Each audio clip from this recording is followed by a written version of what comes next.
All of us have heard of movies that have been censored but are still released for the public to see. There are actually a lot of movies, even ones starring celebrities, that were either banned or hidden away by the creators to the point where no one outside of the cast or crew even knew they existed. Luckily for us, many of these banned movies have been leaked and uploaded online, and we can see these stories that have been kept secret for years, for better or for worse. And it's just worse. It's always definitely worse. Number 10. Disney said UFOs were real in Alien Encounters from New Tomorrowland from 1995. When you think about the type of show that would appear on the Disney Channel, you would normally expect family-friendly entertainment. But in 1995, they made a 40-minute documentary called Alien Encounters from New Tomorrowland.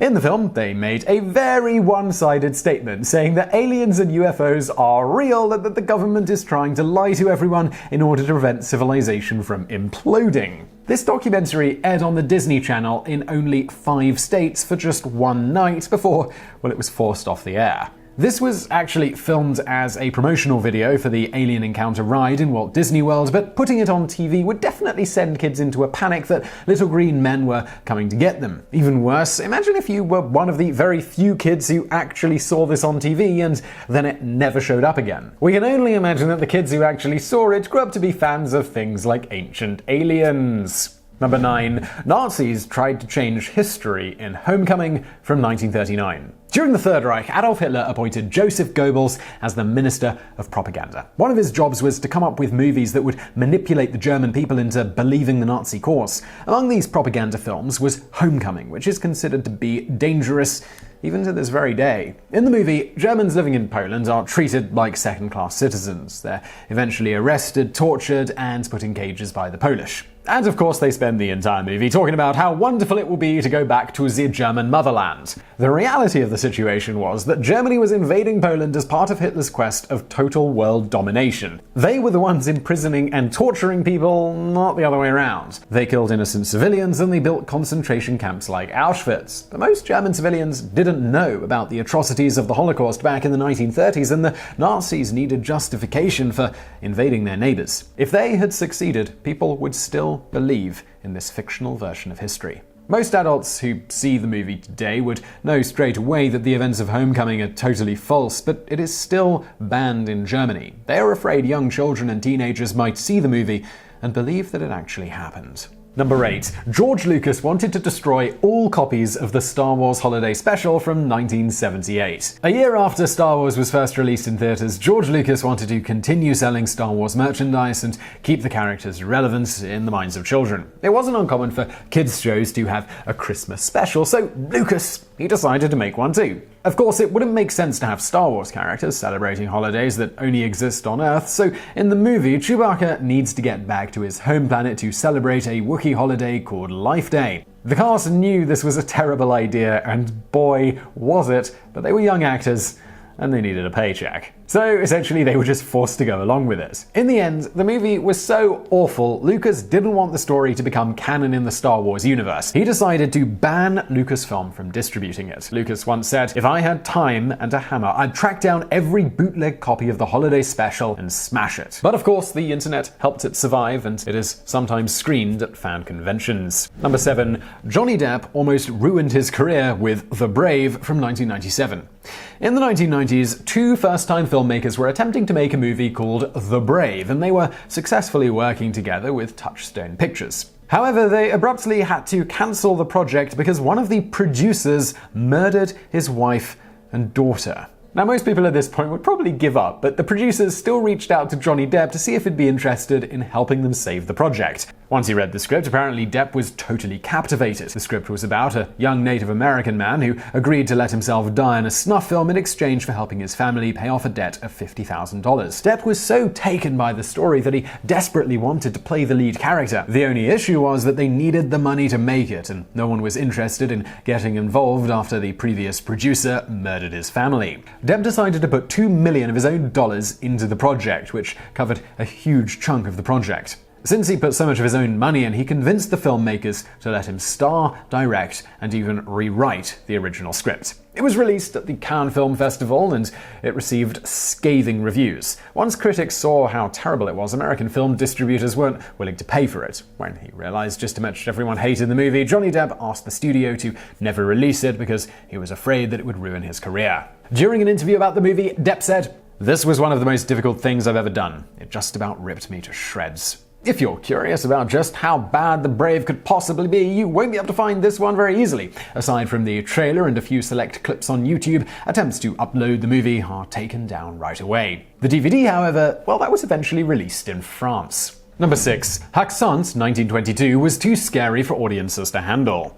A silent horror movie called Häxan, or Witch in English, was a Swedish documentary directed by Benjamin Christiansen about witchcraft throughout the history of mankind. They were trying to educate people about the superstitions of demons and witchcraft that have existed since the earliest civilizations. In the film, actors recreate scenes of the stories told about witches, like women who sell their soul to the devil, torture people, and even commit child sacrifice. During the Victorian era, and even into the 1920s, there were plenty of people who believed in mysticism and dabbled in the occult. So for audiences watching the movie, it felt far too real. Police began to protest, claiming that the movie was truly demonic. It was even banned in the United States until the year 2001, but now it's available to watch online. Number 5. The Fantastic Four from 1994 was terrible, but on purpose. Long before Marvel comic book characters were appearing in some of the biggest box office hits today, Stan Lee wrote The Fantastic Four. He sold the movie rights to a German producer called Bernd Eckinger, whose studio was behind The Neverending Story in 1984 and would go on to produce Resident Evil. When his licensing rights were about to expire, the only way he could maintain them was by making a movie. Eckinger decided to hire a director named Roger Corman to throw together a movie as quickly and as cheaply as possible. They began the process of creating an extremely low-budget version of the Fantastic Four. The cast and crew were told that it would be only screened at a comic book convention and at a movie theater in a mall. Watching the film, you could tell that the actors certainly had a lot of fun making it, and they were very happy to become Marvel superheroes. As the premiere date was approaching, the actors realized that the studio wasn't marketing or advertising the film at all, and they were worried that no one would actually show up to see it. They hired a publicist out of their own pockets to try and advertise the movie. The premiere date came and went, and Eckinger claimed that he ran into legal issues. In 2005, Stan Lee said that the movie was never intended to be released at all, and that the cast and crew were duped into thinking it was real. The public didn't go to see it until years later. Now it's only shown at comic book conventions and on YouTube. Number 4. Bill Murray took a bus to the moon in Nothing Lasts Forever from 1984. Lorne Michaels is the producer and creator of Saturday Night Live and works with some of the best comedic talent on the planet. In 1984, he wanted to fund a script written by SNL writer Tom Schiller. Together with MGM, they created a sci-fi comedy film called Nothing Lasts Forever. New York City gets taken over by the Port Authority, and Dan Aykroyd plays a man who controls who goes in and out of the city through the Holland Tunnel. Murray plays a flight attendant on a bus to the moon, and hilarious hijinks ensue. Just about the entire cast were established comedians who had appeared on SNL. You would think that this would have been a box office hit, but the movie was never released in theaters or on home video because of years of legal issues with MGM. After years of being off the air, Turner Classic Movies bought it so it could air on TV, but few people still know that it exists. Number 3. Unlawful Killing from 2011 was a lawsuit waiting to happen. This documentary, directed by Keith Allen, was filled with conspiracy theories accusing the royal family of conspiring to kill Princess Diana and Dodi Fayed. Before her death, Diana left a note with her butler claiming that she knew her husband was going to have her killed in a car accident. She also called Dodi's father, Mohammed Al-Fayed, and told him the same thing. After she was actually killed, many people didn't believe that it was an accident. Al-Fayed wanted justice for his son, so he paid for Allen to make a documentary uncovering the truth. Allen sent an undercover reporter to sit through the inquest proceedings. The reporter took meticulous notes about what went on every day of the trial, and they used actors to recreate it. They claimed that since the trial happened at the Royal Court of Justice, their loyalty is to the Crown, which makes the trial totally biased towards protecting the royal family. The movie was shown at the Cannes Film Festival before the final cut was finished. Immediately after showing the film in France, Allen began receiving legal notices from lawyers to cut out information from the movie. In total, there were 87 complaints. Unfortunately, all of the threats to take them to court made it so the movie was never seen in theaters. Number 2. Return of the Ewok from 1982.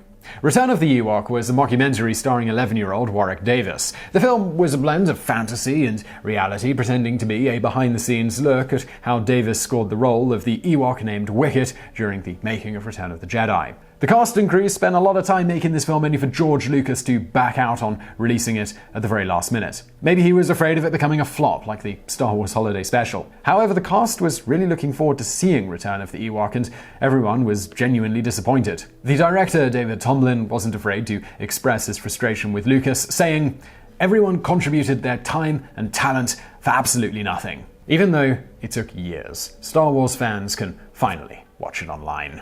Number 1. Conspiracy of Silence from 1994. This documentary, paid for by the Discovery Channel, detailed the supposed, you guessed it, conspiracy about people who have engaged in sex orgies with children. The film accuses a ring of Washington, D.C. politicians of being involved in a child sex trafficking scheme, flying kids to the nation's capital, often to service guests at the White House. According to the documentary, an Omaha executive named Larry King was involved, and quite possibly he was the ringleader of this group of pedophiles. Discovery Channel ultimately decided not to air the movie, and they've never made an official statement explaining why. One can only guess that they feared a potential lawsuit. Despite the film being suppressed for years, it has made its way onto YouTube. So I really hope you found that video interesting. If you did, please do hit that thumbs up button below, and don't forget to subscribe. Brand new videos just like this every day of the week. And if you're looking for something else to watch, why not check out my other channel? It's called Biographics, biographies of notable people from the present day as well as the past. So go check that out. And as always, thank you for watching.